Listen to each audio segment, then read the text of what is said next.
Hello. Hello, you're listening to WNHH 103.5 FM, NewHavenIndependent.org. And today we are on a special mission, The Great Give. You're going to have an opportunity to listen to many of the nonprofits serving the greater New Haven area. And please donate to your favorite nonprofit, but you'll have an opportunity to meet new ones, and we're hoping that they become your favorite nonprofit also.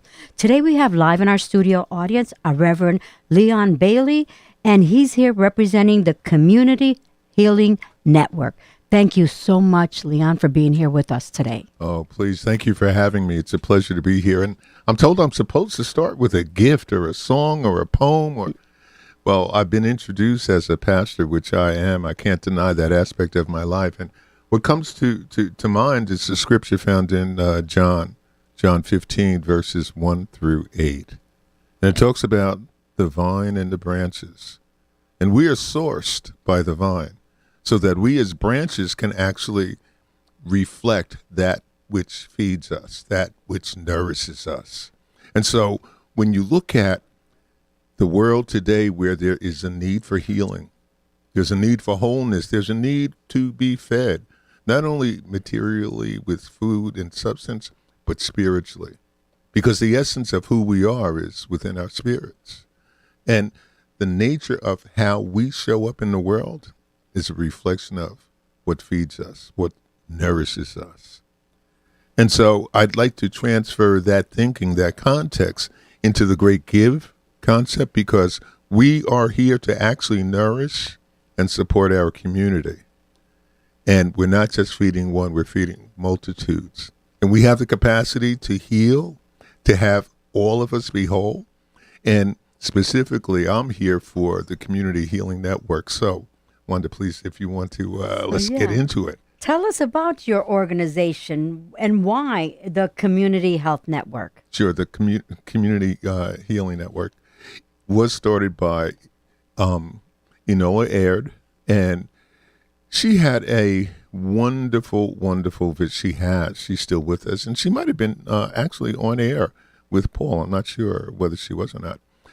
But what a brilliant woman to actually make the distinction between the impact of white supremacy, where there's a perception that there's a superiority in whiteness that actually perpetuates a misguided impression that people of color are inferior. And so that's the standard within which this country operates, the driving force for taking land away from the natives. So it's all over the place. We, as a community, need healing around those issues. And the Community Healing Network provides those sorts of sessions so that we can learn how to heal. And we can't help another until we first heal ourselves. Because what do they say? Hurt people hurt people. And until we are healed, until we take on that work, we actually perpetuate a system that was built on stealing land, killing people, denigrating those who were considered less than. We have to restore wholeness to our communities, and the Community Healing Network does that. Okay. So what is a typical client of yours that you provide services to? No, that's a great question. So a typical client, we have done work with groups, basically.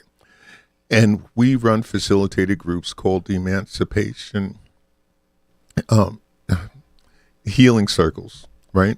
And in these circles, we actually allow folks the space to identify their pain, to begin to relinquish all of the hereditary, generational hurts, and move into a space of healing and becoming restored. These emotional emancipation circles actually build people up so that they can literally free those mental chains that suppress us all. The work was developed in association with the Association of Black Psychologists, so it has a really strong mental health basis and context.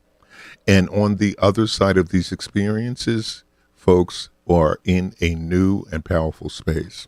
Our work has taken place in community circles with a various number of groups. I can't tell you how many people have gone through the services, and we've also done it in colleges and in prisons. So the work is far-reaching. So tell me about a day you'll never forget, a day that told you this is why we do what we do. There's so many days like that, but that's a great question, because one of the things that happens, Wanda, is that when I'm in a circle with other people, they're sharing their stories and experiences. They are relieving themselves of some of these mental, psychological change and barriers. I can relate to that because we are more similar than we are different. Mm-hmm. And it's our similarities that come up through this work that actually identifies the connection, identifies the chain that enfolds us all. And when we can be a reflection of that healthy dimension of ourselves in another, that makes all the difference in the world, because the relatedness becomes even more powerful. So to donate to any of these organizations or your favorite nonprofit, and we're hoping that you will make community healing one of your favorite ones, all you have to do is go to thegreatgive.org. So tell us, what are you going to do with the money that is donated? That's a great question. One of the things we find is that many folks have a challenge engaging in the service. We try to charge as little as possible to provide the services. Every penny helps, and that's no exaggeration.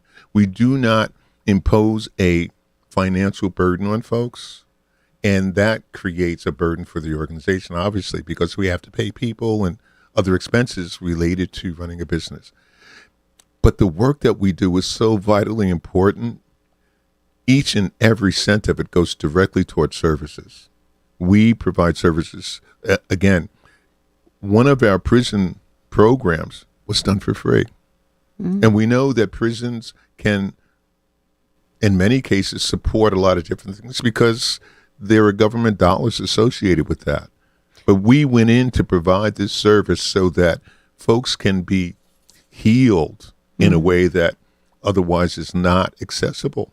It's not presented. There, in terms of competition, we have no competition, but we also have a financial need because there isn't an awareness that this service is out there, as well as how wonderful a result it produces.